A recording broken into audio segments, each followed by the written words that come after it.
En el día de hoy estaremos hablando acerca del sumo sacerdote Ahimelech. Y la razón para hablar acerca de él es porque las personas que atacan a la Biblia dicen que hay una contradicción que está relacionada con él. Y es la número 80, que podéis ver aquí en pantalla. Y plantea lo siguiente, dice: ¿quién era el sumo pontífice cuando David entró en la casa de Dios y comió el pan consagrado? Dicen, mirar, Jesús en Marcos 2:26 dice claramente que era Abiatar. Pero claro, primera de Samuel 21:1 dice que era Ahimelech. Claro, o era Abiatar o era Ahimelech. No pueden ser los dos. Entonces, pues hay una contradicción. Pues bien, tenemos que responder que aquí no hay ninguna contradicción en absoluto. Lo que sí que hay son malas traducciones. Y muchas veces las personas que afirman haber encontrado contradicciones en la Biblia simplemente es que están usando una pésima traducción. Traducciones pésimas, como puede ser la Reina Valera actualizada, la Reina Embustera del 60, quiero decir Reina Valera del 60 y otras parecidas.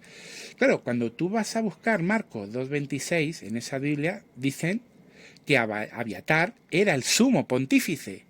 Pero eso no es así. El texto ahí no pone eso. Además, eso va en contra de la historia del pueblo judío. Todo judío y todo cristiano sabemos que era Ahimelech el que estaba. Entonces, ¿por qué esta traducción pone esto? Es más, ¿cómo vienen en otras traducciones más fidedignas? Pues fijaros, aquí lo podéis ver en pantalla. La Biblia de las Américas dice: en tiempos de Abiatar, el sumo sacerdote. En tiempos de Abiatar, en la Nueva Biblia Latinoamericana, la Reina Valera Gómez, que dice: en los días de Abiatar, el sumo sacerdote. Ambas están diciendo que eso ocurre en los días de Abiatar. ¿Qué Abiatar? El sumo sacerdote, para identificarle. Pero no están diciendo en ningún momento que él fuera sumo sacerdote. La Biblia de Jerusalén del 75 también dice lo mismo: en tiempos del sumo sacerdote Abiatar. La traducción del Nuevo Mundo dice: ¿no leyeron en el relato acerca del sacerdote principal Abiatar? Y es que hay una gran cantidad de traducciones bíblicas que lo vierten de manera correcta.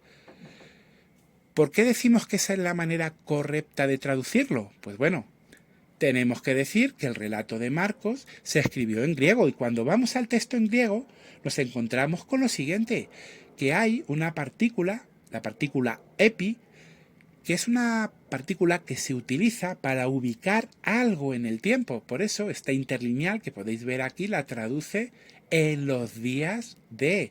O sea, no se está diciendo que Abiatar fuera el sacerdote, no, se está diciendo que en los días de Abiatar, y para identificar que Abiatar se añade el sacerdote, ocurrió este relato. Imaginaros que yo os dijera lo siguiente: ¿os acordáis en los días del rey David cómo había un gigante llamado Goliat? Y todos vais a decir, sí nos acordamos. Y os imaginéis que ahora yo os dijera: ¡ah, mentirosos, mentirosos! ¡Estáis locos! Cuando el gigante Goliat, David no era rey, por lo tanto os estáis contradiciendo. El que era rey en aquella época era Saúl. Bueno, no hay ninguna contradicción. Yo simplemente he ubicado un suceso en la corriente del tiempo. Y eso es algo que aquí ocurre y que cualquier cristiano lo sabe. Fijaros en el comentario que podemos encontrar en la Nueva Biblia de Jerusalén de 1998, analizando el texto de Marcos 2:26. Dice: el sumo sacerdote de primera de Samuel 21 era en realidad Ahimelech. A su hijo Abiatar se le nombra aquí por su mayor celebridad como sumo sacerdote del tiempo de David. Si vamos a la obra Perspicacia, editada por los Testigos de Jehová, vamos a encontrar la misma explicación.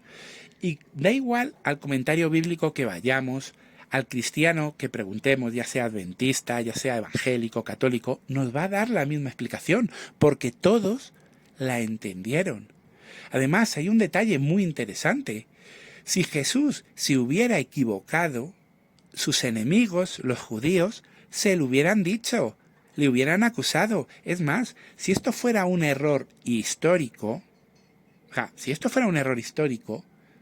Marcos lo hubiera corregido, lo hubiera rectificado, pero los discípulos, los evangelistas, no lo rectificaron. ¿Por qué? Porque no había ningún error. Todos entendieron perfectamente lo que Jesús se decía. Y es que cuando uno estudia la palabra de Dios, la investiga y profundiza un poquito en cómo eran las lenguas originales, cómo era su cultura, o incluso si uno no quiere profundizar, simplemente se molesta en coger un diccionario, una concordancia bíblica, un comentario bíblico, ahí tienen la respuesta, pero simplemente los que atacan la Biblia no quieren saber la verdad, solo desean atacarla. Nuevamente, otro ejemplo más de que la Biblia no tiene contradicciones. Y ya vamos por 80 contradicciones respondidas, ya queda un poquito para llegar a las 101. Y bueno, pues animaros a todos a que sigáis profundizando en vuestro estudio bíblico para que podamos responder a todas las personas que atacan la palabra de Dios, y así pues nuestra predicación será más fructífera y seguramente podremos llegar al corazón de las personas. Un saludo a todos y que Jehová os bendiga. Saludos desde Madrid.